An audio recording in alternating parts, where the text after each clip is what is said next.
will the future of work look like? How will leadership and management change? How will we all be more innovative and creative? How do you see yourself working, and what matters to you in the future of work? The answer to these questions and many more are brought to us in the latest Digital Insights publication. At its center, besides disruptive trends such as automation, the rise of artificial intelligence, and exciting new applications of blockchain technology, was also the aspect of COVID-19 and how it has forever changed the ways in which people want to work. This latest issue of Digital Insights is a collaboration between Konrad Adenauer Stiftung and EuroCham Cambodia. Representing EuroCham Cambodia and myself, we were honored to be part of this publication, as exactly what the future of work will look like is an issue at the forefront of private sector strategy. This latest edition seeks to answer key questions relevant to all stakeholders. How can companies attract and retain new talent? What are they looking for in their new hires, both in terms of skills and their mentality? Which industries will face the most dramatic disruptions, and how can they adapt to them? To tackle these issues and more, KAS and EuroCham brought together a diverse group of authors, academics, and practitioners to view the future of work from several different perspectives and analyze it in a constructive manner. The world of work is changing at a rapid pace. Innovations in technology are becoming more widespread and are increasingly finding their way into the most diverse areas of work. New technologies and digitalization have an impact on both the way we work and how we organize our work. These developments are, of course, also related to the workforce in general. For example, many of the articles in this edition focus on how Cambodian businesses and their employees can most effectively take advantage of the opportunities presented by digitalization and how they can meet the challenges that go hand in hand with these opportunities. Some professions will disappear, new professions will emerge, and immense opportunities will be offered to young people who are performance-oriented, flexible, and tech-savvy. The framework for work, such as corporate culture and leadership style, will also have to adapt if companies and organizations want to be successful in the competition for talent of the future. We sincerely thank our distinguished contributors who have provided us with both insightful academic studies as well as more direct explorations of how to make the future of work the best it can possibly be. On behalf of KAS and EuroCham, best wishes, and I really hope you enjoy reading. Thank you. Hello from my 2 weeks hotel quarantine and welcome to our today's book launch. I'm very happy that I'm finally back in Cambodia and that I can join this event, even if it's for me just digital. But I'm also happy to see what a great work KAS and its partners did in the last months while I was not in the country. And to celebrate all this effort we have done in the last months, we are here to launch 2 fantastic books today. The first one is Digital Insights about the future of work. We did this publication together with EuroCham, and it's already the 4th edition of this series. And we put a lot of input in the Cambodian discussion about digitalization in the last years, and I'm also very sure that we do the same with this book in the next weeks. The 4th edition is about the future of work, which I already said. We will look like what organizations should do to make future workplaces more human by investing in the human capital to decrease hierarchies and enhancing a new working culture. The second book is also about the future of work, but here we collected primary data. And that is kind of unique in Cambodia. In all the research that is done in Cambodia, it sometimes lacks primary data. So I'm very proud that we cooperated with Spears Insight to collect these data, and we try to figure out how workplaces are transforming for Cambodia's young white-collar workers. In our sample was 320 people, and we asked them different things like job mobility, the workplace values, their benefits, their personal growth, the work-life balance, their work environment, and many more. So it's an interesting read. I think for all the stakeholders who are active in the question of the future, not just the future of work, but also how digital tools and digitalization will change our whole life, these two books can give you valuable insights what might happen in Cambodia. So that's why thank you very much to our partners, to EuroCham, to Spears Insight for cooperating with us, but also to my team at Konrad Adenauer Stiftung, especially to Udom, who is program manager for digitalization and helped to publish these two books, but also to Robert, his predecessor, who's now, and I'm very sad about this, a former colleague of us. He changed sides and is now working with GIZ, but he's still a great friend and a great partner of Konrad Adenauer Stiftung in Cambodia. So thank you also, Robert. And for you, I wish you a wonderful event, a good read, and a very good discussion. I really hope to see you soon in person at an event, at KAS, or anywhere else. Enjoy this event. Thank you.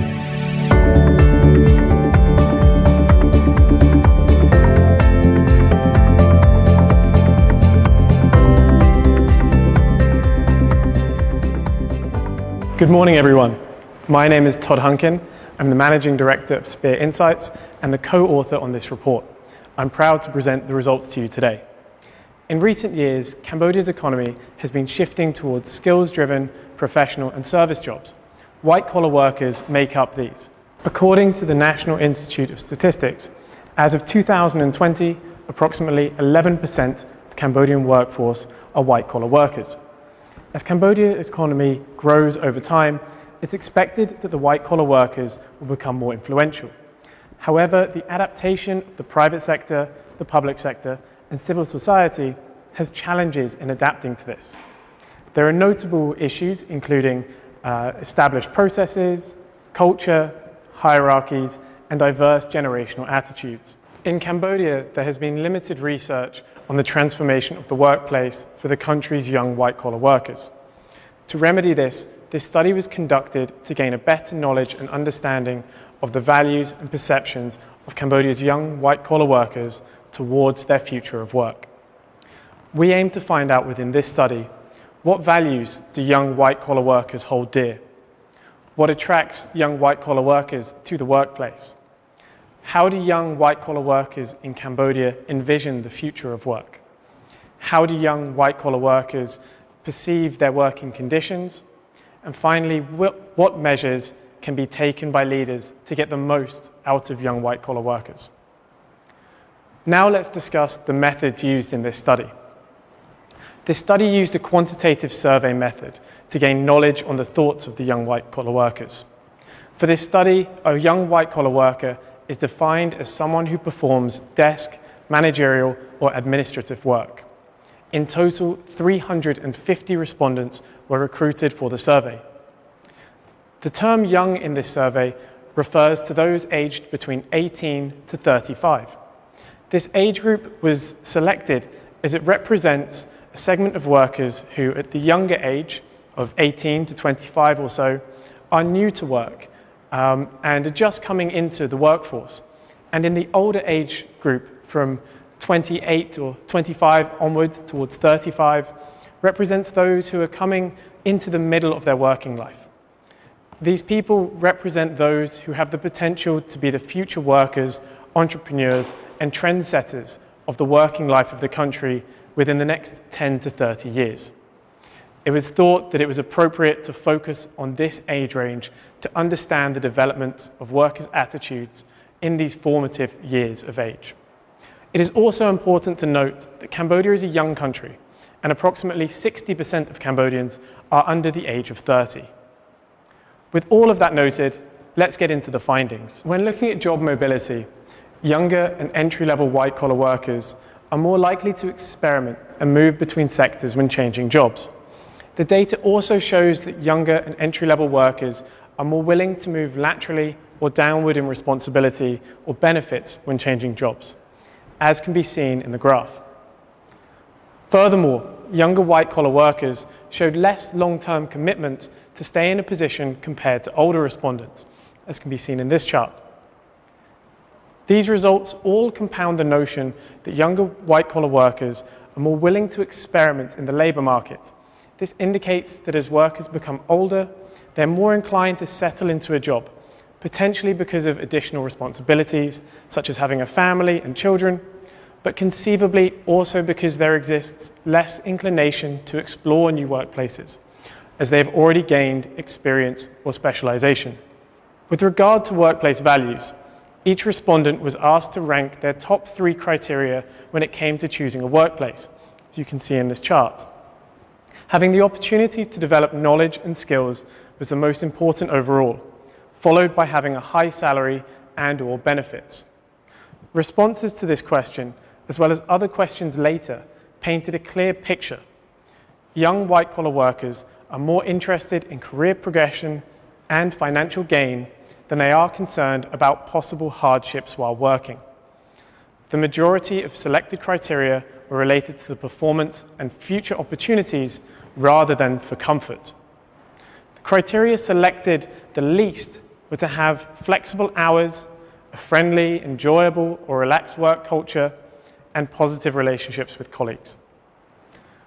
Although quality of life factors are deemed less important than career growth, it does not mean that they are not important.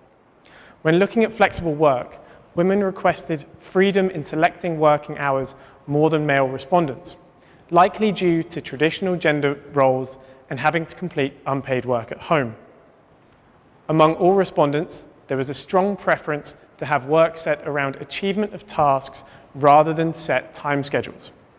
As with flexible working hours, the higher the level of job responsibility, the more frequently the workers preferred to have work set to the achievement of tasks rather than to set hours, as you can see in the chart, which is broken down by job position level. In terms of the preferred workplace, there was no substantial difference between age or gender. There were, however, differences between job responsibility levels. Middle and senior management levels have a substantially lower preference to working from home, with senior managerial respondents much preferring to work in their office or at cafes, in contrast to those at other job responsibility levels. White-collar workers would like to work remotely for a median of 3 days per week. In total, 62% of all interviewed workers felt trusted by their company, supervisor or institution to work effectively from home. This increased by age group, from a low of 52% for 18 to 24-year-olds to a high of 70% for 30 to 35-year-olds. Those in senior management positions felt more trusted to work from home than those in the lower ranks. Men, however, also felt more trusted to work from home than women, across almost all working levels. The breakdown of male versus female workers across different job responsibility levels is shown in the chart in front of you.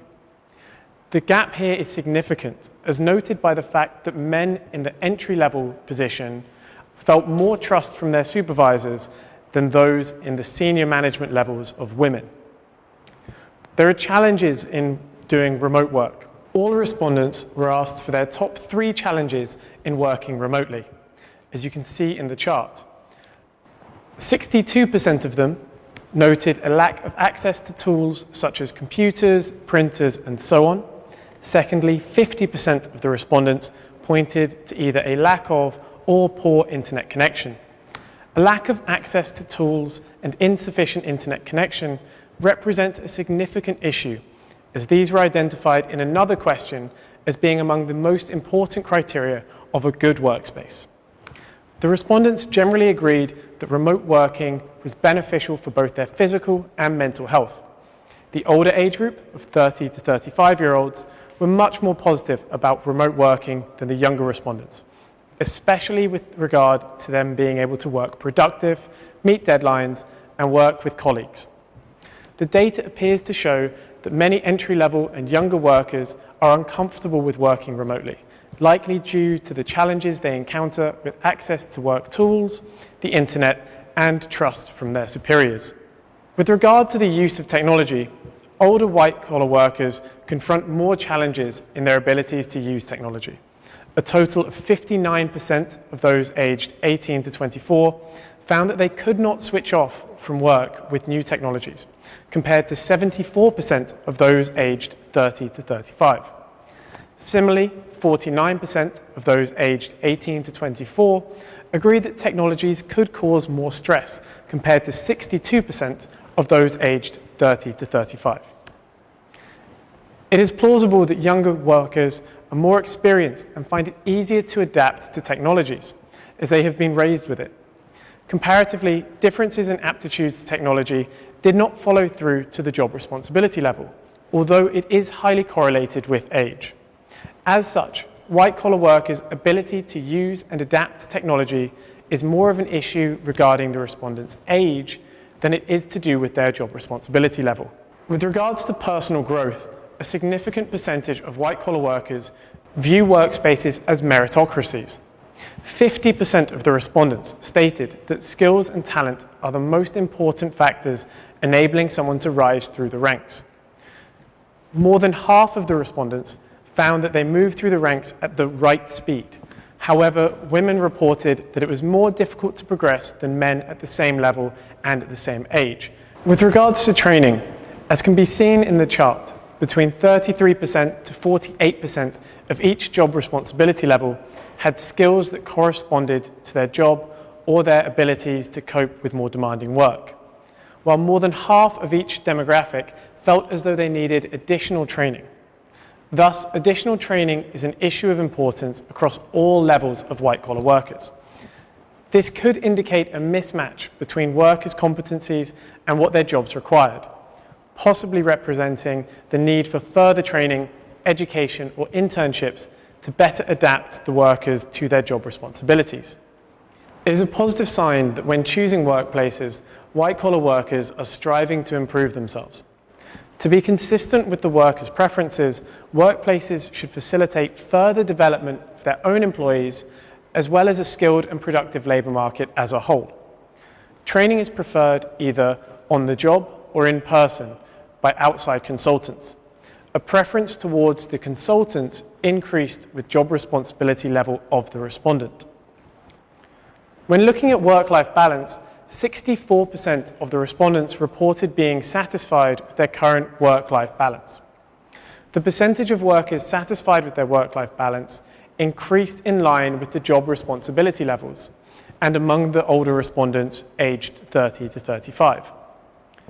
Those in the higher job responsibility levels put in more hours of work daily, and arguably one could contend that this demographic has less of a work-life balance. It is conceivable that the higher satisfaction is due to the additional flexibility, responsibility, and remuneration provided to the higher-ranking workers. Furthermore, 69% of the respondents identified that they are motivated to work hard at work. There is a correlating upwards trend between the job responsibility level and motivation. Comparing the answers to the questions between those at different employment levels, senior managers undertook additional work and activities which could lead to stress and burnout, as they often took work home, would work weekends, sacrificed sleep to complete work as well. With regard to leadership, in total, 69% of the workers were satisfied with their relationships with others at the workplace, scoring 8 out of 10 or higher. Older workers and those in the higher positions tended to be more satisfied with their relationships with others at work than the younger or the more junior level workers. All respondents were asked to select the 3 most important attributes or characteristics of leadership that they desire to have at their workplace. As you can see in the chart, the 2 most selected criteria were chosen much more frequently than the others. The most desirable attribute was that the supervisors or leaders were accessible when they needed to be and would listen. The second was that the leaders would provide useful and constructive feedback. Acting as champions of teamwork, encouraging and promoting good mental health, and setting a good example of work ethic were the lowest ranked of these attributes. This reinforces 2 points that could be seen throughout the remainder of the results. 1, that mental health, workload, and ethical treatment remain fairly low priorities to the workforce. 2, that hierarchical leadership is still expected beyond teamwork and co-learning. One of the key factors that we saw throughout the entirety of the results is that gender remains a key issue for white-collar workers. Male white-collar workers consider that they work more analytically than their female counterparts across all job levels. And you can see in the chart here. Women also reported that they are less happy in the workforce, they work longer hours, they find it more difficult to rise in the ranks, have less trust from their managers, feel less secure in their jobs, and have worse mental health than their male counterparts. Only at the senior management levels did the female workers' responses become somewhat similar to their male counterparts. This is clearly an issue within the workforce. So that's the results in summary. I'd like to look at the recommendations now. So the first recommendation that we've created is supporting the women's issues that we just spoke about. So it's clear that we need to have more direct support to empower women in the workforce. Leadership awareness and implementation training is key.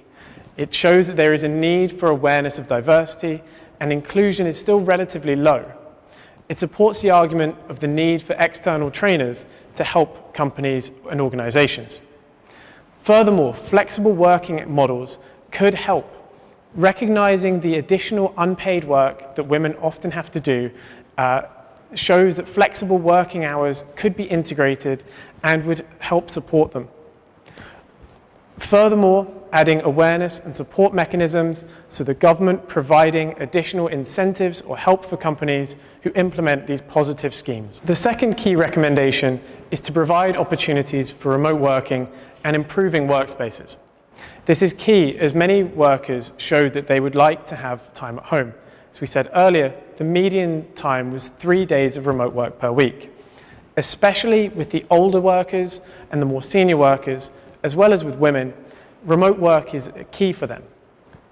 More junior workers, however, have a perceived lack of trust from their supervisors, and many also lack sufficient internet, access to tools and technologies in order to achieve their roles.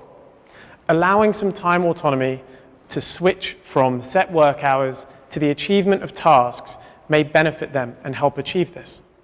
Furthermore, providing social spaces and co-working opportunities would allow for achieving that perhaps without the remote work setup required. The next key recommendation is to establish continuous training opportunities to white-collar workers. This could be done through the support of self-directed learning, providing opportunities to those employees who have a willingness to learn and show their own commitment to achieve this. This could also be done through supporting lifelong learning by regularly analyzing skills gaps within their own organization and among staff members, leaders, and managers, and providing tailored opportunities for training sessions within their teams. Furthermore, regular exchange meetings, reducing social and psychological barriers between colleagues so that they can share, for example, by regular learning lunches, failure days, or ideas exchange, allowing criticism across responsibility levels and through them as well. Furthermore, innovative concepts such as internships, staff exchanges, and task diversity within companies would also achieve this. The next recommendation is to encourage ownership and empowerment of work among fresh graduates. We found in the results that fresh graduates didn't have the confidence of older workers and also felt that they didn't do that much analytical work. Providing sandboxing and experimentation opportunities for new staff would help alleviate this. Furthermore, by creating a pro-human culture, reducing a culture based on fear, blaming, and shaming, and getting rid of unnecessary hierarchies. Furthermore, reducing stress, integrating digital hygiene and other technology and digital literacy among the workers. This can be done through setting clear rules for availability, setting hours of working and non-working that are respected by colleagues and supervisors alike. Furthermore, by providing digital literacy and digital hygiene training to staff, efforts must be made to ensure that staff at all levels can onboard onto new technologies efficiently. The final recommendation is to consider appropriate corporate social responsibility that matches the company and organization, as well as their brand identity and staff values. Thank you very much for listening to the talk this morning. I hope you enjoyed it. Please do read the entire report, as there are much more detail and many more insights within it. Please enjoy the rest of this morning and the launch event. I pass you over to the panel discussion now. Thank you.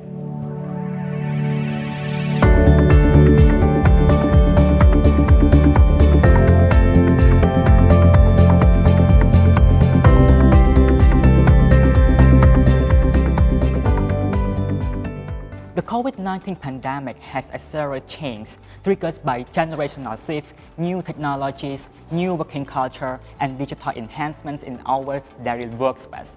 Typical formats of meetings, events, and gatherings are now forced into digital ones following new ways of organizing tasks. This digital book launch is an example of them. While digitalization is integrated into the new ways of work, at the same time there is a demand to make the futures of work more human. International labor organizations demand a human-centered agenda for the futures of work, increase investment in people capability, and in decent and sustainable work, including lifelong learnings, as well as social protection.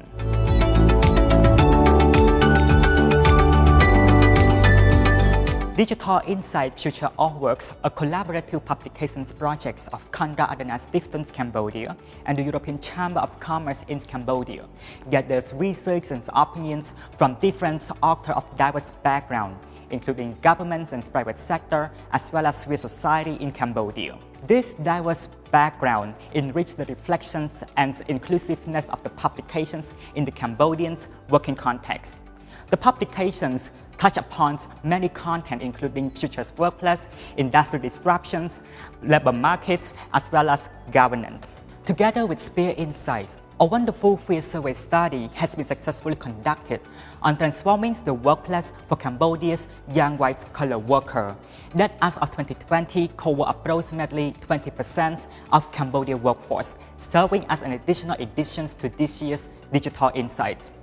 This primary data finding touch upon various aspects, including jobs complexity, jobs mobility, workplace value, remunerations and benefits, personal growth and trainings, work-life balance, work environments, technologies, and many more. After all of this hard work, thanks to authors, editors, and a team of researchers, for now, we have got a lot of things to discuss. We are proudly thrilled to open the panel discussions as a side event of our book launch under the theme of The Futures of Work, Preparing Cambodia's Workforce for the Digital Age. Enjoy.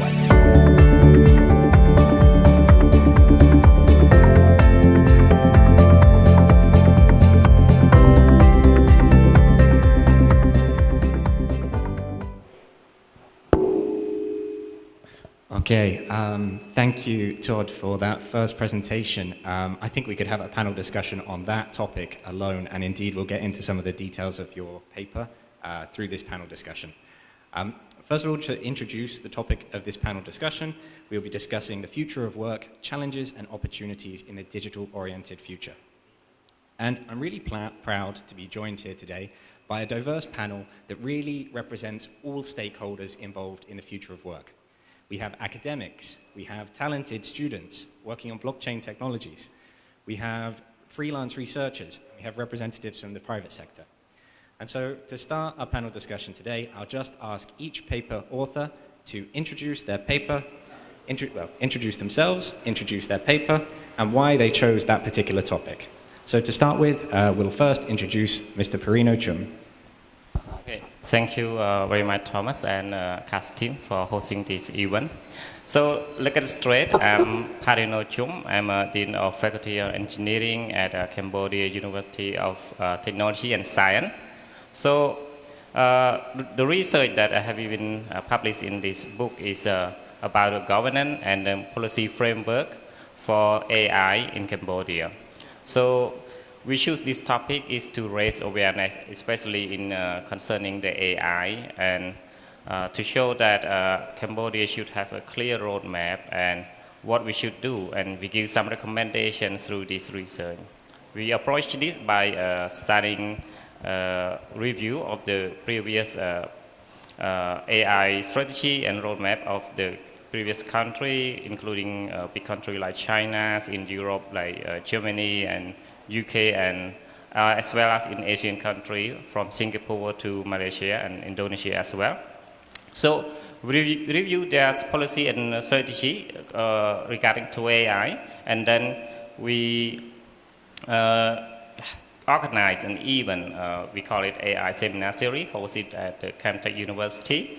And we invited previous stakeholder, including private, academic, and also the policy maker from representation from the ministry as well. So we get them to discuss what should the policy framework should be, and then we aggregate this recommendation and into a single place that you can check and review. And we hope this will be helpful, especially for future leader and a young Cambodian entrepreneur to review the policy and make this happen and get Cambodia ready for AI. Thank you. Okay, Perino, thank you very much. And next we'll have Excellency Kokfidero.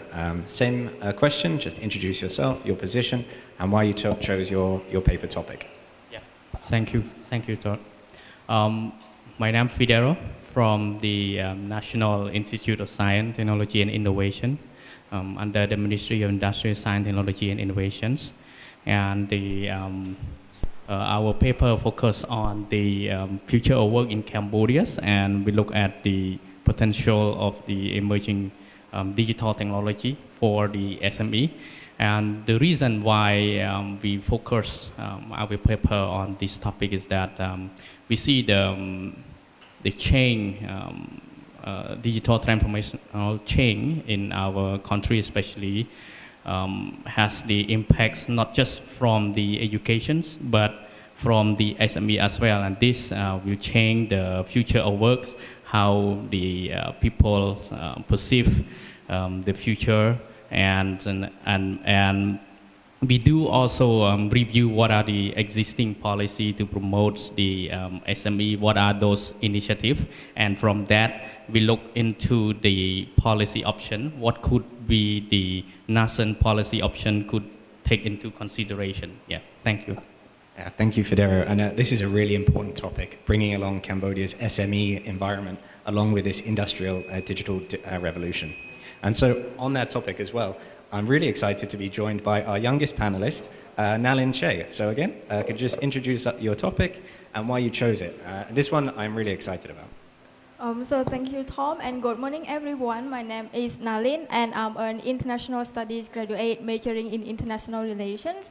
And my paper is actually co-authored by two people, me and Sao Puan, and our paper is under the title of Beyond Conventional Business Applications of Blockchains in Cambodia Worlds of Travel. And basically our paper is actually about the application of blockchain in our future tourism sector. We actually look at the benefit brought by cryptocurrency and smart contract, which are the blockchain lead technology. And we also further explore on the possible challenges of implementing those technology in our tourism sector as well. And moreover, what is more interesting is that we also highlight a few blockchain-based traveling platform for Cambodia to learn from as well to better leverage this type of technology in the future. And I think there are two reasons why we actually choose this topic. The first one is because me and my team member are actually seeing the change in the trend of tourism in our Asian region. Basically, we see our neighboring country, they are stepping up their effort in the tourism sector, especially in the case of Malaysia, where they try to build the blockchain tourist city with the use of DMI coin and stuff like that. And because of this reason, we believe that in the eras of the COVID-19 pandemic, combining with the fourth industrial revolutions, we believe that the blockchain technology would bring a great source of help in terms of stabilizing as well as enhancing our tourism sector. And another reason is basically our personal reason, It is because me and my team member are both interested in the 4IO technologies, and we have written on IoT and cloud computing before. So yes, we want to take a look at another type of technology, and it appears to be blockchain. That is our reason. Thank you. Alin, thank you, and a really excellent introduction, and I think an example of the highly talented workforce that Cambodia has to look forward to in the near future. So just to give our final panelist, who also you just heard from his research paper, Todd, if you just want to briefly introduce yourself, and again, I guess we've just seen your research, but why you think this is such an important topic for today. Thank you, Tom. Good morning, everyone. My name is Todd Hunken. I'm the Managing Director of Spear Insights. I'll keep this short, as you've heard a lot from me already. But the main reason we chose to do this research is simply that as Cambodia continues to develop, white-collar workers are only going to become more important. And there was a surprisingly lack of literature about them. So we really wanted to just uncover more about them as they become more and more important over time in Cambodia. That's it. Okay, perfect. Short and concise. I like it. Okay, so just to introduce the people in the listening in on the audience, the panelists we have here today are just a few examples of the papers we have in the Future of Work publications. There were over 20 chapters in the end, covering topics from how the education sector will further contribute to the future of work. We had how policy should develop in terms of the education sector, how we can make a more meritocratic recruitment system within government institutions. We have a vast array of topics, so I would really encourage you to look at to read the articles in full and see those other excellent authors in the book. And so with that, we'll dive more into the papers of the authors we have with us today. To give an overview of how this panel discussion will work, we'll be diving into our panelists' papers over the next 40 minutes, and then we'll close with a 20-minute Q&A. If you have a question at any time, any audience member has a question at any time, please type it in the Zoom channel. My colleague Udom will send a message to me and we'll be able to address those at the end. Please, when you type in your question in the chat box, address which panelist the question is for. Okay, and so to move on to our first section.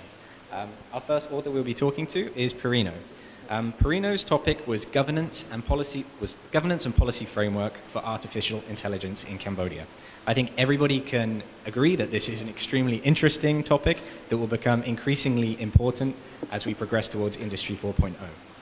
So before really diving into your paper, Perino, I just want to know, can you give an overview to the audience here today of the global megatrends you see impacting the future of work, including automation? Which are the sectors that are most at risk of automation? Just overall, please provide a general overview of the topic. Thank you, Tom. I go to a big picture. I think there's a study from the Cisco on the related to work, but in perspective of the Asia country. So they focus on the 4 largest economic. So the study has projected that in around 2030, they're going to be less 50% automated job by fully automated or partially automated. So in that a lot of jobs going to be moved into labor force will be moved into automation. So there's no need for people in labor force anymore. So they have to find another way to get a better job and pay, especially in regard to this. There's another study in the same Cisco, and they also find out, but they focus on the Asian country. So among them, they found that around 20 million jobs gonna be become less than before. So produce the same output amount of the economic. So this economic is regarding is around 600 billion US dollar in this side. So imagine this situation that we're gonna move into this direction. And going back to Cambodia, what we are having, and in demographically, we have a very young generation. We have around 11 millions of the young people. out of 16 million people. So imagine what can do. As you can see exactly in the studio, our team is composed of very young people, and they are capable to control and adapt with this new technology, and especially in automation. So why not we leverage on this workforce and get them ready with the right kind of policy framework and the support from the government, industry, corporation, and the institution of education. They can work together to create a beautiful and meaningful direction for these people and let them have a better job, and especially in to get Cambodia challenging in the area and the global standard as well. Okay, thank you. And just to dive into that a little bit further, your paper touched on AI and automation. Obviously, a huge part of Cambodia's economy at the moment is based on garment manufacturing. There are also a number of other highly automated jobs that have a high possibility of being automated in the future. Tuk-tuk drivers, garment factory workers, numerous other positions like this. How do you feel Cambodia's garment industry, for example, will be affected by these global megatrends? Or other sectors, if you want to dive into. Okay. Garment factory work situation is more, now it is incentive labor force only. But with regard to this new, you can see that there are some automation integrated in this. Let's take example in the production line of the industry in Cambodia, in the economic zone. They are already integrating this new technology into integrate. Especially one of my students, exactly, he studied how we can improve production line simply by integrate data and analysis and try to automation this process. So it could perform around 30% of this production line. So seeing of industry leader, and they gonna choose using the labor force, or they gonna go to automation. This is very important thing. And look at another sector of the private, like I think simply accounting.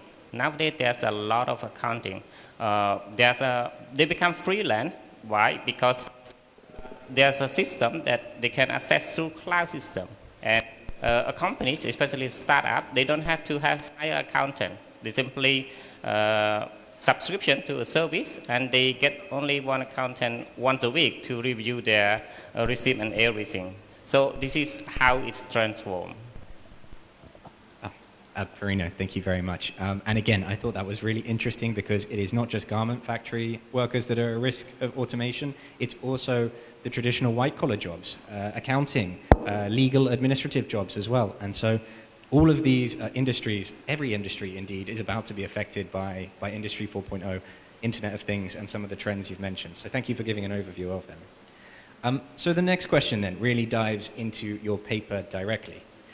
You focused on the governance and policy framework to ensure that Cambodia is not left behind in terms of artificial intelligence specifically, but also other disruptive trends. So could you just summarize your key findings from your research? What are the key policies that need to be developed? What does Cambodia, or what can Cambodia do to ensure that it can fully take advantage of Industry 4.0? Okay, thanks, Tom.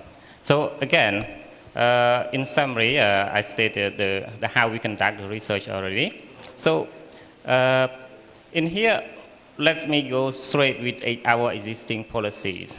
Actually, Cambodia already have a foundation of the policies. Take example for the industrial development plan of our government, and for 2015 to 2025. There also exists in STEM education from Ministry of Education. And there's also ICT policy framework, and another for the TVET. And lately we have a policy for science, technology, and innovative in 2019, which is lay all the groundwork for us to take advantage and another step of the AI automation. So this is the existing policy. Yet they are not clear exact on the AI specifically. We come from the international European country or China or even our neighbor in South Asia, they already implement this strategy. So in our study, we would recommend to have some few recommendations to industry leader, to policymaker to consider. One of them is to implement innovative challenge, which is, as you know, there's nothing is better than challenging industry and talented of the young people to boost their, to get their talent out, especially in this area of the AI. But to do that, you need to have a good human resource. So university will take this kind of challenge. So university has to be integrated the AI curriculum into their implementation and study training for our young people. And with this talented, they need a cooperation from industry because academic is not work very well if they don't have feedback from industry or private sector. So private sector has to be integrated into this training as well. So they need to give some resource challenging because they also will impact as well. So with this kind of support from industry, university can work together. And lastly, I will focus on the big picture. Government should implement this kind of consortium to integrate a talent pool that can work together to have a panel discussion frequently and give direction, especially in the AI area. And they also should not think that they are isolated as well. There's international cooperation, especially in the area of the AI. So a lot of governments have been working on this. They're happy to share this. So we could work collaboratively to achieve this goal. And lastly, but to reach that, we should have a strong national team strategy for ourselves first to stand with the other. So this is the key recommendation for our finding. Okay, thank you very much for that summary. And yeah, I really like the idea that some of those are actually quite achievable. Some of them are low-hanging fruit that we could really start working on today. So thank you very much for your diving into your findings, Perino.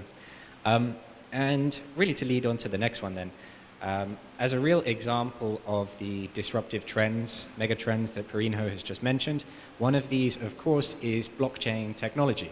This is an aspect that not too many people know about in detail, though I'm sure everybody has heard the recent headlines of Bitcoin hitting $60,000, Ethereum hitting $4,000, the launch of the central bank digital currency, Bakong. All of these are extremely exciting developments that affect the future of work. And so I'm very pleased to introduce our next panelist, Nalin Che, who will talk about whose paper topic was Beyond Conventional Business, Applications of Blockchain in Cambodia's World of Travel. So Nalin, my first question to you is more one to educate the audience here. For those for those in the audience not familiar with the topic, can you give an overview of blockchain technology? What is it, and what are the sectors that are likely to be affected by its continued adoption, or by its increased adoption? Thank you so much, Tom, for the question. So I would like to put the term blockchain in a simple term. So blockchain here is actually referred to a distributed software network that actually serves as a digital ledger that allows us everyone to actually record or store any transaction or information in the blockchain network. And the blockchain itself, it actually comprises of two main components. The first one is transactions and another one is block. For the transaction here, it is actually referred to an exchange or the interaction between participants on the blockchain network, while for the block here, it is actually referred to the transaction data, timestamp, or a collection of the data of the previous hash. And because of all of this technology, it actually enables blockchain itself to have two main important features. The first one is public and another one is decentralized. So by being public here, it means that all of information or transactions are being recorded or are being synchronized and shared all across the blockchain platform. And for the term decentralized here, it actually means that those transactions are actually there is no central authority to actually control it, and that's what it means by being centralized. So to simply put, blockchain itself, it is operated uniquely based on blocks linking to one another, and that is why it is called blockchain. And so far, right now, blockchain has been implemented in many industries, including health, entertainment industry like Spotify also adopted blockchain technology to actually reach out to many artists, and it also been implemented in the financial sector and as well as the tourism industry. Yes. Okay, thank you.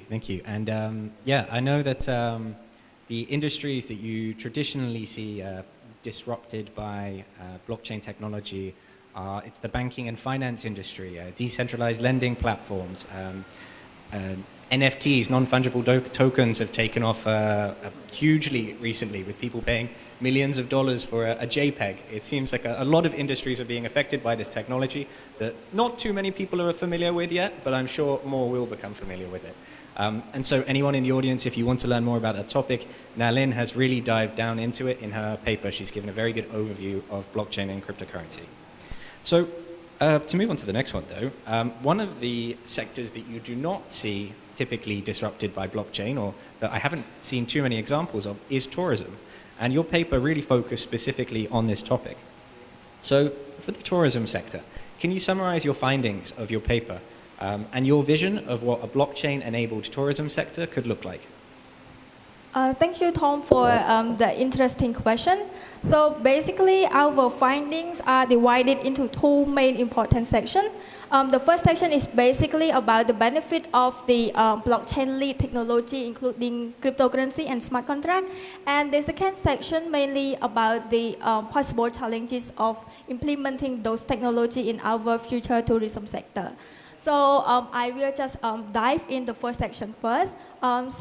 Basically for cryptocurrency, there are two main benefits that it brings to the tourism sector. The first benefit is related to the minimization of credit card fraud and cash loss, and this actually pave way for a more transparent transaction system. And the second benefit that actually brought to the tourism sector of the cryptocurrency itself is related to the blockchain-based donation for cultural heritage conservation. And this one is quite interesting because it also contributes to cultural promotion as well. And in our paper, we highlighted the case of Thailand and Cambodia, in which Cambodia can learn from respectively. And for the smart contract itself, there are also two benefits that it brings to the industry. The first one is related to the minimization of intermediaries, in which these in return will reduce costs for the travelers in terms of hotel as well as the restaurant reservations. And the second benefit is mainly related to the transparent and responsive flight insurance transaction. So in this case, the traveler can actually obtain their compensation immediately after the flight is cancelled or delayed, because the smart contract will have to actually automate this process. And we highlight a few blockchain-based platforms, including Logtrip and TripKey for Cambodia to learn from. And we also highlight on the case of Fiji insurance as well, because we think it is an important case for Cambodia to learn from in order to carefully leverage this technology in the tourism sector. And the second section is about the possible challenges of implementing those technology. So we have found two main challenges. The first one is the lack of expertise, and the second one is the high energy consumption. So we know that the blockchain technology itself is a really new technology, and its conceptual complexity can be very complicated to actually implement. So in this case, we think that it is a challenge for Cambodia to implement it because according to ADB, only like 35% of the employers in our tourism industry actually have a good knowledge of the technology itself. So implementing it would be very challenging. And second is related to the high energy consumption. So we are still in energy shortage in some areas. So in this case, implementing those type of technology can be very energy consuming because of the computer transaction. We need computer transaction in order to verify it or validate it. And that is all for our finding. But for the vision, our vision toward the tourism industry, we mainly think that the blockchain technology will transform our tourism sector into a smart and world-class type of tourism, which is not only fast and efficient, but also enhance the traveler satisfaction as well. And that is all for my answer. Okay, Nalin, thank you. We actually have 2 minutes more, and one of the aspects of your paper I really liked was your examples of tourism applications that have been released in other countries. So one you mentioned was Japan using a blockchain solution to tokenize its cherry blossom season. I wonder if you could just share one of those examples you saw from ASEAN to the audience here today.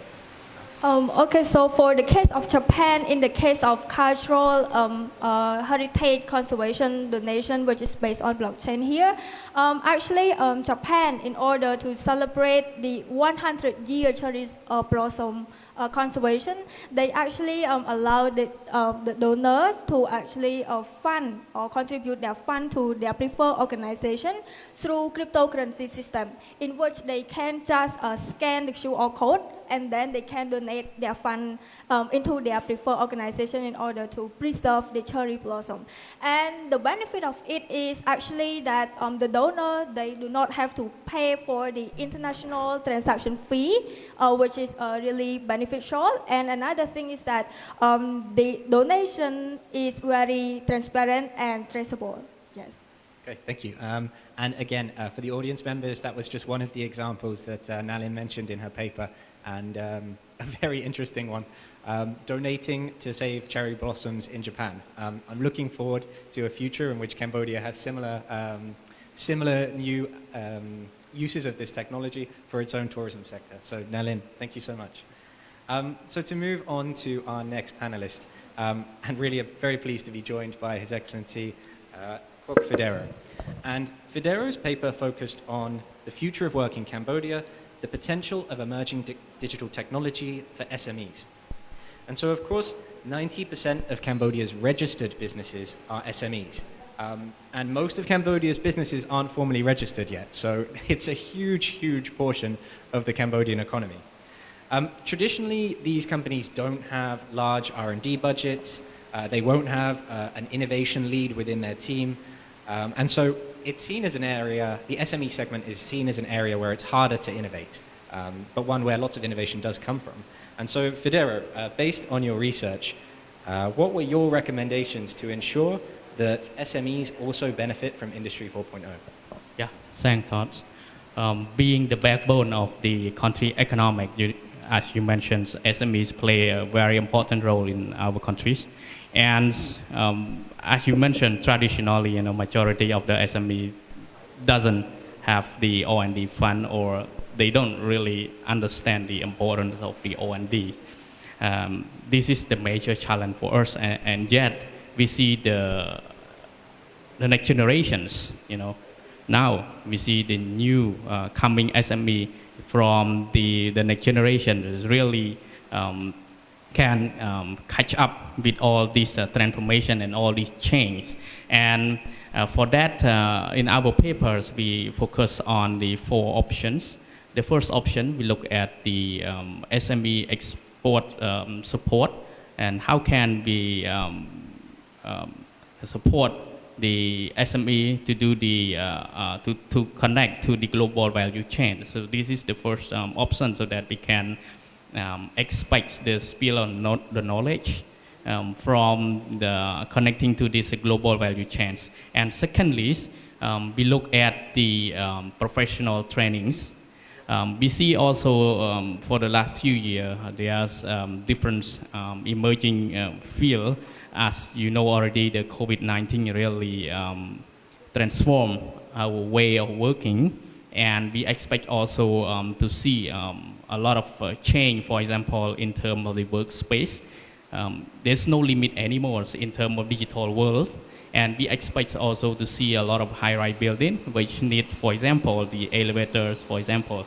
This kind of the professional training is really need for our country, and not just our country, but in the region as well. So we look at this professional training program, which could leverage the capacity of the SME to the next level and can join the global value chains.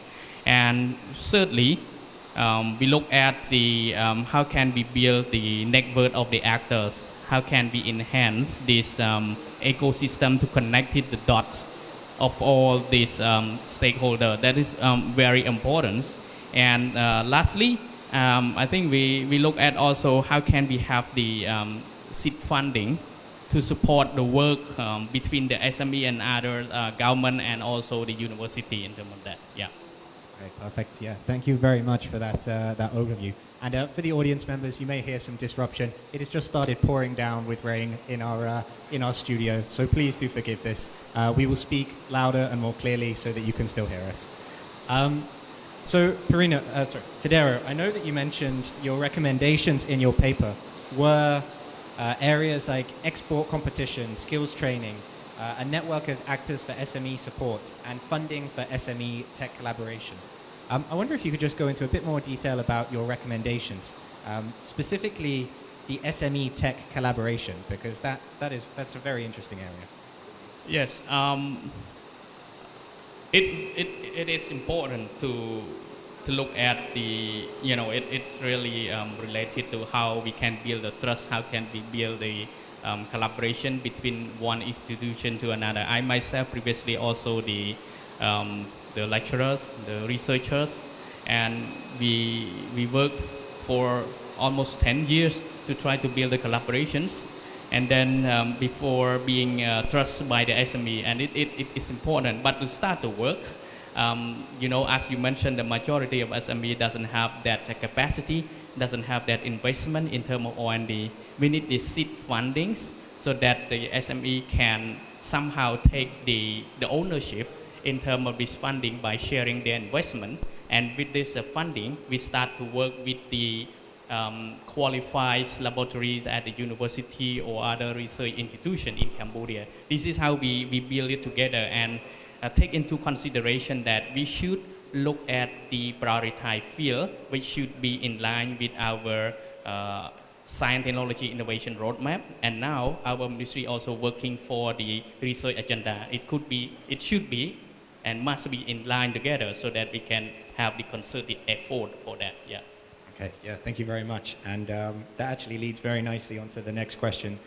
Because of course, building the capabilities of SMEs is extremely important, but even more important is building the skills of Cambodia's young workforce. As Perino mentioned, 50% are under the age of 30, maybe 60% are under the age of 30. And I know, Federo, that your work focuses specifically on doing this at NIST.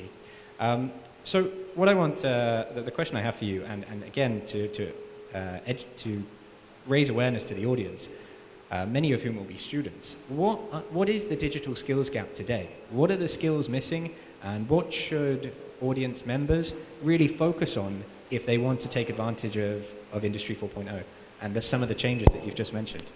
Yes.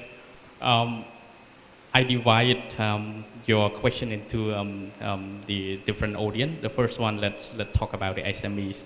As you mentioned, they don't know how to catch up with digital transformations. So it is expected that we should leverage their skill in terms of the digital literacy. For examples, the digital communications, how can they enhance their sales through the e-commerce platform, for example, and also the financial literacy, for example, how can they improve their payment through the For example, as you mentioned, the blockchains or others, e-transfers. So this is important that it need now. The market needs it now. So this is important for SME. And then as you mentioned about the digital skill for the students. For the student, we look at also recently the commitment from the Ministry of Education, Youth and Sport. We look at the 21st century skill. If we look at the 21st century skill, in that we have also the literacy in terms of the numeracy, and also the second part we look at the competencies. How can the student can come up equipped with the creativities and communication skill, collaboration skill. And lastly, also look at the characters qualities. How can they adapt to the changing environment? And that 21st century skill already lay out the map in terms of ICT literacy. It is important for our student, for the general education. This is very important for us. Okay, yeah, thank you very much. And a good summary of the ICT skills gap that could be filled by our audience members listening today. And again, I'm very impressed by Nalin, and not just Nalin, some of our other authors who really represent the people who are leading the way in this digital transformation and already adopting the skills that Federo mentioned. So thank you very much, Federo. We'll now move on to our final panelist, and this is Todd Hunken, who of course, you just listened to his research. Transforming the workplace for Cambodia's white-collar workers is, of course, a hugely important topic and will become more important as a greater share of Cambodia's economy is made up by services. So for the companies listening to today's presentation, what I really want to know, Todd, is what can companies do to attract new talent in the aftermath of COVID-19? I know you covered it in your paper, but what would be your key messages to the companies listening on board today? Thank you, Tom. So there's 3 key points I'd like to really emphasize today. The first one is that young white-collar workers are very centered around progression, whether that be through benefits like money and social, or through sort of skill development. And so companies and organizations really need to emphasize these when they are working with their young workers, because the young workers have also proven to be very footloose. So if you're not helping them with progression, if you don't have a roadmap for them, if you aren't really trying to educate them and make them better, they will leave. So that's point number 1. The second one I want to emphasize is about remote working and flexibility of work. So a key point is that through COVID-19, we've got used to working remotely. And so although now as things ease up, we could go back to the office. However, people have now an appetite for working remotely. They also want some flexibility. And if you're not willing to provide that, and other organizations are, you can again lose your workers. Thirdly, and arguably most importantly, is this huge gap we see with female workers.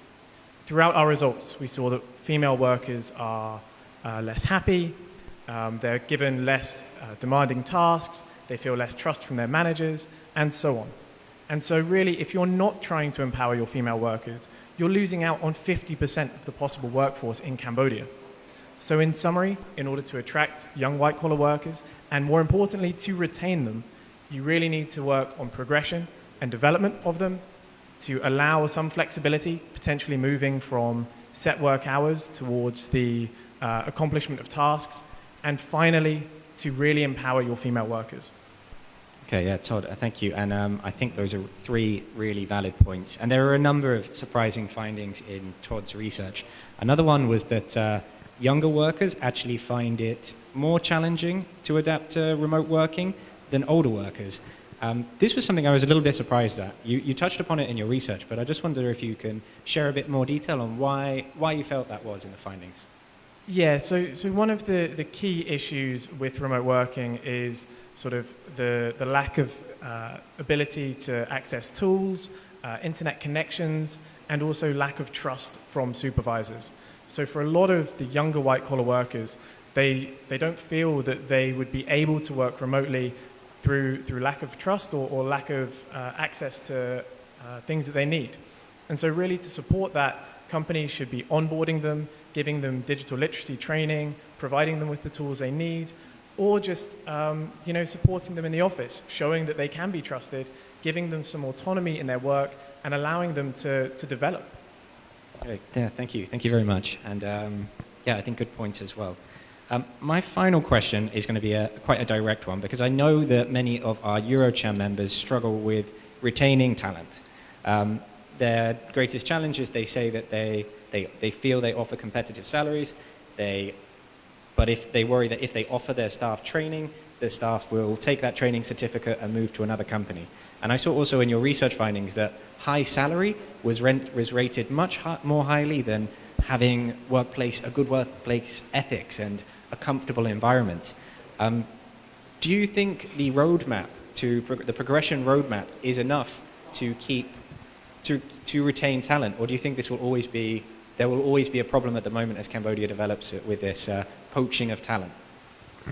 I think that you're right. This is clearly an issue, and it's one that is hard to give a definitive answer to. What I would say is that because some organizations and companies fear that their staff will leave, they don't try. So I think, at least as an initial step, providing them with more guidance, giving them opportunities to learn without really having to spend too much. I mean, you don't have to spend more money on this necessarily. You can try things like working lunches, where you discuss projects, giving some autonomy to workers to try new things out. There's these things that we can do to enable workers to have more freedom, to learn by themselves, to progress. You give them deadlines or ways that they could develop over time at the organization, and basically show that you're interested in them developing with you, and this will help. And it doesn't really cost anything. And those workers that will just leave will probably still leave, but there's still stuff that we can do to mitigate that. Okay, that's very good, and I hope that's been good learning for myself, and I hope good learning to some of the larger companies that have been listening in here. Yeah, I certainly don't think that there's going to be a stop to the poaching of talent in Cambodia, particularly as there are a few young graduates coming out with very highly skilled. There will always be this competition for talent, at least for the next couple of decades. So there are a load of questions that I could ask further on your paper, but unfortunately we won't have the time, Todd. I would say to any audience members, there are more papers in the book that touch on this topic. There's a very good paper by Joey Ra and Savannah D. Chia who touch on the leadership styles that it's our first paper in the book, who touch on the leadership styles that you can adapt to basically follow Todd's recommendations. A more encouraging leadership style, providing more empowerment to your young workers. But to move on to the final section of the panel discussion, really thank you all panelists for your wonderful papers and for talking in depth about their applications and implications for our audience today. So to close this panel discussion, I just want to ask each panelist one final question, and we'll move from left to right. What is the key one-sentence takeaway you would like the audience to take from your paper and your research findings? So, Perino, yourself first, please. Let me get started. So, mainly, Cambodia needs AI roadmap and strategy exactly to give a direction for the right at the time that we need now. And secondly, for the people, especially the young white labor worker, so get involved and get some training, improve your digital literacy, and especially in AI. Thank you. Okay, thank you very much, Perino. And Todd, you're up next. So if I was to really pick one finding, I would decide to talk about the gap between men and women. And really one key finding that we found was that when asked about the trust they have from their managers to work remotely, male entry-level workers had around the same trust as senior management female-level workers. So that shows you that there's about 10 years of work experience gap between men and women when it comes to trust from their office. So my sort of call to action to those watching this would be to consider, if you are a manager of women, which a lot of the audience will be, is to consider how do you deal with that at your workplace? How can you do better to empower women at your workplace and to really tap into that market that is really lacking right now? Okay. Yeah, Todd, thank you very much. And a very important topic. And yeah, Nalin, I'd pass it on to you. Thank you, Tom. So my key takeaway would be very general. My key takeaway would be that we have to actually be well prepared in order to catch up with the trend, so that we can actually fully harness all the benefit from the technology of the fourth industrial revolution. That would be my takeaway, key takeaway. Yes. Thank you very much. So not to close yourself off to anything. Have an open mind to new technologies and applications. Okay, and finally, last but certainly not least, Federo, your key message to the audience today you would like them to go home with. Yes. Lifelong learning for all. Very short. Yeah. Lifelong learning for all. There it is. So everybody on the audience, take every training opportunity you get. Take every learning opportunity you can get through publications such as this, through training opportunities at your workplace. Push your manager to send you to that training session. Push your manager to give you that performance goal, that pathway to how you're going to progress in your organization. And I think then, and for companies on board, just follow the same recommendations that have been mentioned here by our panelists. So actually that brings an end to our panel discussion, but it does open up the next section, which is our audience Q&A. And so I can see from Udom that we have a few questions in the chat box already. This Q&A will last around 20 minutes, so we will finish at around 11:45. So the first question will be from Ropi Met from Zoom, on Zoom. And Parino, Udom, will they be able to show, will we be able to see them on the, will they ask on Zoom or will they ask on, just through? Okay, perfect. So the first question from Robi Met on Zoom is addressed to Parino Chun. And Robi's question is, according to the Ministry of Education, Youth and Sport, in 2019 and 2020, in the 2019 and 2020 academic year, the number of fresh graduates is 32,640. And only 10% of them are studying in the field of ICT. How can the other 90% of those students, those graduates, adopt and prepare for the digital age of work? And how can the state help? So a few questions there. How can the 90% of students not studying ICT-related subjects adopt and prepare for the digital future of work? I would reiterate Dr. Federo's last comment, lifelong learning. So even though the student not enrolled in the ICT, they could engage in this training activity or self-learning education. There's a lot of resources nowadays that you can find on the internet, and through vocational training or through some training offered by your company, you can urge your manager, okay, you want to learn some digital skill, maybe you can offer this kind of training to you. So it doesn't have specific for the ICT student. So learn anywhere and everywhere. Thank you. Okay, thank you very much.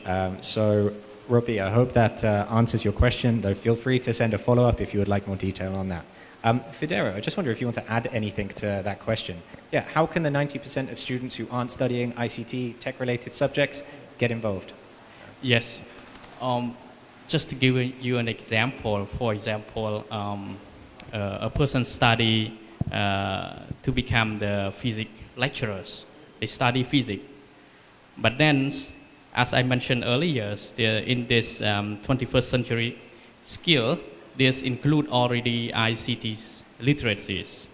And for that, a person who graduates bachelor degree in physics probably can turn into a very good data scientist when he continue further. So to simply put that, ICT become the new norm. It's become, everyone must know it. So as mentioned by Parino, that's lifelong learning and continue to expand your field of interest, continue learning. Yeah. Okay, thank you very much. Yeah, I think excellent answers both. We had one more question from Piram Hun on Facebook, and the question was, this was from Rota Chum on Facebook, and his question was, what is the most important digital skill required for your average worker? I guess quite a targeted question, but I wonder if any of the panelists can tackle that. If an audience member was to tackle, to try and focus on one digital skill, what should it be? And I'll open it up to Perino first, if you can give it a go. Just sharing, because as a teacher, I like sharing. So maybe other panelists could chip in. So simply put, learn how to learn. That is a good thing. And learn how to use this digital device and resource. That's it. Okay, thank you. Does any other panelist want to tackle that? Okay, we get Todd giving it a go. So this isn't really from my research for this paper. It's more from my life experience.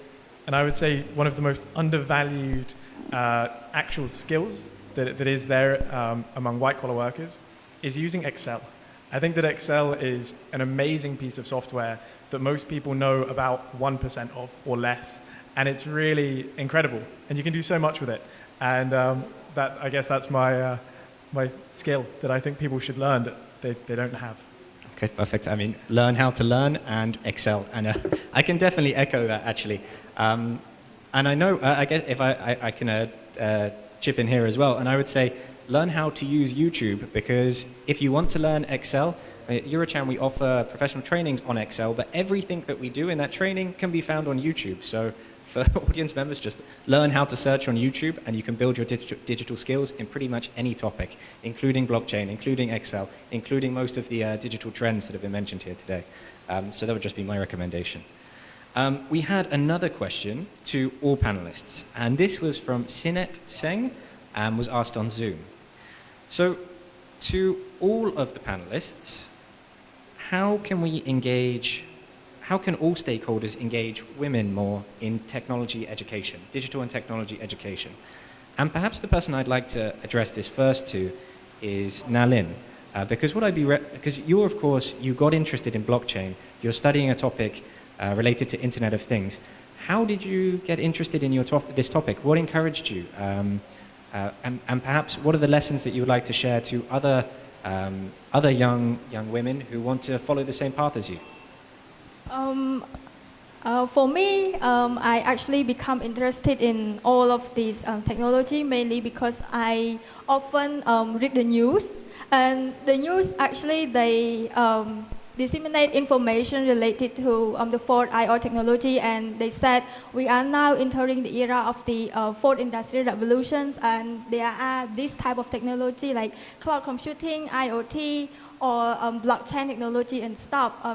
So because of this reason, I become interested, and I actually want to search more on that area. So for this question, my answer would be in order to engage women in actually ICT education and stuff, we actually have to hold frequent seminar for me, I think, because those seminars can actually open up their passion as well as their interest related to the technology, just like I did.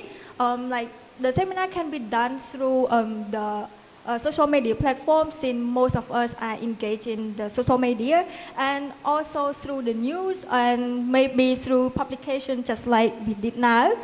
Yes, and I think it would also be better for the school or the university to actually encourage women to actually take part in any ICT related competition, just like the robot or stuff. Recently, I have seen a lot of women actually take part in robotic competition. Like a group of 3, there are 2 women and stuff. And I believe that if we could keep this up, there will be a lot of women who are actually interested in the field of technology. That would be my answer. Thank you. Okay, Nalin, excellent answer. And I think by far you are the most qualified person on this panel to answer that question. So thank you very much. But to open up to the rest of the panelists, what were the other findings that you would have? Todd Hunken, you can go next. Yeah, so I think that this needs to be attacked from multiple different angles. And so one of the issues in Cambodia is sort of traditional gender norms. It's still looked at for a lot of women that they should stop work and sort of move into sort of housework or whatever else. And so I think it really has to be embraced as like a whole society. I think one way that this should be attacked is as I mentioned earlier, by workplaces empowering female workers, encouraging them to get into more sort of tech-based skills. I think that this needs to be sort of championed at a higher level as well. Organizations such as EuroCham, having a young role model such as Nalin on stage talking about tech is a really good step towards achieving this. So I think it really has to be done from multiple levels in order for it to succeed. Yeah, thank you very much. And actually, that leads on well to our next panelist. So talking of the people at the higher levels, setting the curriculum for the future, we do have Federo and Perino, who are both working in the fields of academia. So I'll just ask Federo first. Within the programs at NISTI, what are the efforts you are making to encourage young women to take part in these initiatives as well? I know you have so many on. Yes. Before that, I just to give you an anecdote that, in fact, most of my students are 90% are female for the engineering. I don't know that. And I'm happy when the doctor in the family come to me and ask one time, can I become the engineer? And then my answer is, why not? And I'm sure that we will see that change in Cambodia. More women engagement in STEM education. You will see. You will see that. And to answer your questions, we work with the SME, and we try to leverage the engagement from the women in the activity. Why? Because we see a lot of success. When a team or the SME or the startup led by the female as the leaders, you tend to be very successful. This is the tricks. And through that engagement, we encourage more naturally the female participation in our activity.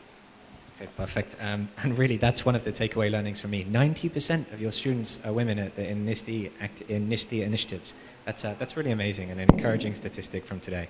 And so, Perino, just to finish off with this particular topic. Yes. Since Dr. Fidel already talked about the education, I think there's a reform especially at Camtech University. We bring a new concept in liberal art of the education. So we're not only seeing of a specific field that for the certain type, certain gender. So we offer you a chance to join and prosper your talent. So, and doing so, we offer various measures and support especially for our students. And combined with this, with some support like scholarship for female STEM students. So this way it could be encouraged through education. I think there's also, what you can do is the first thing, I want to emphasize on what Todd change is changing the norm of the culture, that gender norm of what we experience, like what women should do, what men should do. So we think of what is their talent, what is the area that they interest, and we support them. That's it. Perfect, thank you. And thank you all panelists for contributing to really what is a particularly important topic, and one that was highlighted as being really important through Todd's research. Okay, so we have around 5 to 10 minutes left. And the next question I'll ask, and again, this is to all panelists from Rodna Peck, is that technological evolution is happening extremely quickly, thereby creating gaps between developed and developing countries. And his question is, do you think this is an issue for the next generation of adults in developing countries such as Cambodia? My own thoughts, actually, to chip into this, are that with technological leapfrogging, it's really not so much of a problem at all. And for myself, when I first came to Cambodia, I never used Telegram for business communications, and now even organizing this panel discussion, we did it over a Telegram. So I think that is just one very small anecdotal example, but I think in many ways it can be an advantage. And I would just like to ask the opinions of our panelists today. Do you think it will be an issue for developing countries to keep up with the same trends as developed countries? And so, Parino, I think, would you like to go next? Okay, thank you. So I would totally agree with Tom. I see it as an opportunity, especially for Cambodia. And I state that 60% more of Cambodia is younger people. And they are engaging in this technology and adaptation of the transformation of digital and AI and automation very quickly than our old generation. Sorry. But this is a good chance that Cambodia can follow and challenge in the world and in the region as well. So I see it more as an opportunity. Yet we should not stay on the too optimistic side.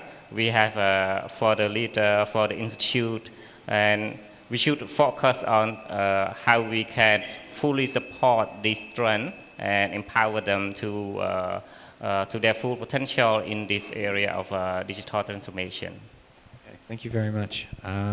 Would anyone else like to? Federa, would you like to go next? In addition to the Parino mentions, it's about the adaptation to the new technology by the Generation Z, I think the next generations. And I just want to recall what I mentioned earlier, the commitment from the Ministry of Education, look at the 21st century skill. That is very important, that to close the gap and to build the knowledge-based society in Cambodia. Okay, thank you. So, so in answer so far, it seems that there are challenges to overcome, but not so much of an issue. And Todd, I just wonder if you want to finish that off. Yeah, so I totally agree with everything that's been said. I don't see it as a challenge. I see it as an opportunity to leapfrog, as Tom said. If you look at countries like China and Singapore, not so long ago, they were very far behind the US, the UK, Europe, but now we see that they're overtaking. And so I think there's no reason Cambodia can't do the same. You look at things like established practices, and when you don't have them, it's easier to move past them. So if Cambodia was to adopt things like blockchain technology for tourism, you could move much quicker than, say, the UK, which has these established practices in place which are quite hard to overcome. The Cambodian government has proven it's quite agile. There's many instances of things that have moved very quickly, and I think technology could be another one of those. Perfect, and a perfect way to cap that off. And actually, I have a question, and it moves us on to the final question, which will be for Nalin. As just another anecdotal example, I would say that Bloomberg rated Cambodia's central bank issued digital currency Bakong as the second most highly developed digital currency in the entire world, beating China, beating the US. So it really is taking leaps and bounds in this space. And that leads on to my final question to Nalin. And this was from, let me just find it on Telegram again. This was from Poaching. And the question is, what are the benefits of blockchain for the community? And also more specifically, if you are a tourism company who's just listened to your presentation, what can they do to maybe think about blockchain adaptation for their business? What are the kind of, what could, if you were a tourism company looking to understand more about how to explore blockchain for tourism, what should they do? First of all, I would like to say that for the tourism company or the tourism business, they actually who actually want to explore more on the blockchain technology, I would like them to actually do a careful study on how to actually implement the blockchain technology itself, because since it's really new, so they have to actually find out whether or not the market for the blockchain business is really in demand or not before they started to implement. Because like the case of Fiji flight insurance, they actually started their operations, and then after 2 years they ceased their operations. And the reason from this that we can learn is basically because building up blockchain expertise is very expensive and very challenging. Another reason is mainly because they could not find the market for their blockchain-based insurance transaction. Is mainly because not many people are aware of the blockchain. And because of this reason, for the business or the tourist business themselves, I would like to suggest them to do a careful study before jumping into the tourist market with blockchain technology. Okay, perfect. Yes. Thank you very much. And a great answer. And actually that kind of answers another question from Sochita Pen, which is what are the roles of the government in enabling the environment to welcoming the blockchain sector, blockchain in tourism sector? And I think you answer that question. Just start by really being open to learning, doing your research, and actually I'm sure Nalin would be happy to advise you if you wanted to reach out to her as well. So that actually brings, okay, well, we have 5 minutes left. And my final question is one that's very important, and this will be to all panelists. And that is, the future of work is going to change almost every sector. It's going to affect young and old, mothers, children, parents, students. It's going to disrupt entire industries, cause automation of a number of roles.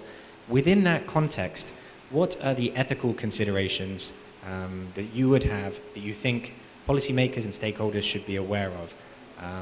And I wonder, does anybody want to volunteer for that question first? Fidera, yes. You picked up your mic, so the chance is yours. Yes, that's bring us the questions. When you can work from home, as Todd mentioned, you can work, people would like to work from the coffee shop. And then how can the company change their thinking in terms of the whether result-based or present-based, or you want the staff have to be in the office or probably just look at their result. And that will also trigger our reflections, because in terms of ethics, it is when you perform your professionalism without the presence of others. For example, at the traffic light in the midnight, there's no one there, it's red. Whether you stop or you have to go because nobody is there. So this is, I see as the, it will change our perception toward that ethic in terms of the future of work. And that will open another area of discussion, and also the development in terms of the training and the change in terms of legal framework as well. Yeah. Okay, perfect. And thank you. A very interesting take on it, because yes, there's a lot of ethical responsibilities on behalf of all of us to make sure that we can make Industry 4.0 and the future of work happen. I really like your anecdote of, do you pass the red light if it's midnight? And we should all do the same with our approach to remote work. So a very good anecdote, thank you. Would anyone else like to have a go at tackling that question? The ethical considerations of Industry 4.0. Yeah, so I think one thing that's very important for the government to remember is to sort of think of those who aren't really being included. So the work the government's doing with GIZ on ID Poor, on the NSSF, all of these sort of social benefit programs are incredibly important, because there is a fear that as Phnom Penh especially develops and these other special economic zones, some people will make a lot of money and others won't necessarily. So as well as emphasizing the development of these key sectors and the technology, you do also have to think about the rice farmer who doesn't make this money and probably will never be included in this sort of group. So as much as we emphasize development, we also have to think about sort of social structures and social benefits for those who aren't included. Okay, yeah, very good point. And again, I like the example of the rice farmers. There is another paper on that topic as well, ABC Industry 4.0 for the AI age for the agricultural sector. So I'd encourage you to have a look at that paper today. And sadly, the author isn't on this panel. But Perino, I can see you're itching to answer this question as well. Yes, so. I have a few points to raise, especially to hit on the security and privacy concerning this transformation. Because as we transform to the digital working environment, there's these are the two issues that we should consider, and we should have a policy and regulation ready to handle this as well. As you know, the security and privacy as individual is very important, so we have to think of how we can ensure this privacy of the individual to be kept. For example, like in medical, should we share the data so to get better understanding of the disease, or we should remain privacy to the individual as their decision to share this data. So this is the various kind that we should have a long discussion and have a clear policy and regulation to support readiness for the future of work. Okay, thank you very much. And that could be a topic for future digital insights, as indeed 5 minutes is not enough to cover the ethical considerations of the future of work. I think for the audience members, all you have to do is look at global trends and see that globalization and the trends that are starting to develop in Cambodia worldwide have created more wealth than in any generation in history, but have also led to more inequality. And so I think it's just very important that everybody finds a way to make sure that Industry 4.0 works for all. And I think that was echoed by all of our panelists today. So it is now 11:49. And we can draw events to a close at 11:50. I just wanted to say a huge thank you to our participants online today. Your questions were excellent. Your activity and your inputs today have been really valuable. I want to say a huge thank you to our panelists as well, Perino, Todd, Nalin, Fidero. I think we can all agree that you put excellent papers together and explained them really well in this panel. I hope everybody took something interesting home. And finally, I would also like to thank the authors of our papers. The 4 panelists you see here today are just a tiny portion of the 20 authors who contributed to this Digital Insights Future of Work publication. Some of them aren't here today, but would have just as much merit of being here. If I could have a panel of all 20 authors, it would have been a wonderful panel, but we might have been here forever.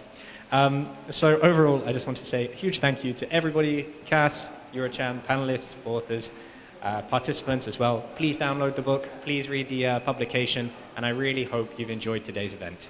So for me, thank you very much. Thank you.